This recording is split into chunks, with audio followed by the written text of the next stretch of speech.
വിശുദ്ധ മർക്കോസ് അറിയിച്ച സുവിശേഷം 10-ാം അധ്യായം 21-ാം തിരുവചനം. യേശു സ്നേഹപൂർവ്വം അവനെ കടാക്ഷിച്ചുകൊണ്ട് പറഞ്ഞു, നിനക്കൊരു കുറവുണ്ട്. പോയി നിനക്കുള്ളതെല്ലാം വിറ്റ് ദരിദ്രർക്ക് കൊടുക്കുക. അപ്പോൾ സ്വർഗത്തിൽ നിനക്ക് നിക്ഷേപമുണ്ടാകും. പിന്നെ വന്ന് എന്നെ അനുഗമിക്കുക.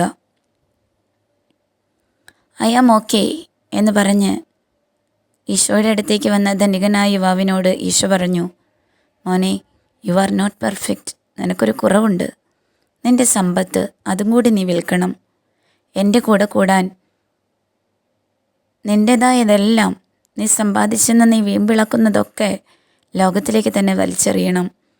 ഇത്ര നാളും എന്നെ വിട്ട് സമ്പത്തിൻ്റെ പിന്നാലെ നടന്ന ദൈവത്തെ മറന്നുപോയ നീ പരിഹാരമായി സകലതും ഒന്നുമില്ലാത്തവർക്ക് കൊടുത്തേക്ക്. ഇതവന് ദഹിച്ചില്ല.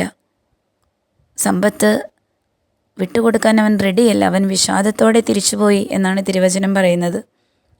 ഇന്ന് എന്നെ നോക്കി കർത്താവ് പറയുന്നുണ്ട്, കുഞ്ഞെ, നിനക്കൊരു കുറവുണ്ട്. ആ കുറവ് കണ്ടെത്തി തിരുത്തി കർത്താവിലേക്കൊന്ന് തിരിയാം ഇന്ന് നമുക്ക്. ക്ഷമിച്ചിടുവാൻ എന്നിൽ കരുത്തേകണേ, എല്ലാം മറക്കാൻ വരമേകണേ. നീറും മനസ്സിലെ മുറിപ്പാടുകൾ എല്ലാം മായ്ച്ചി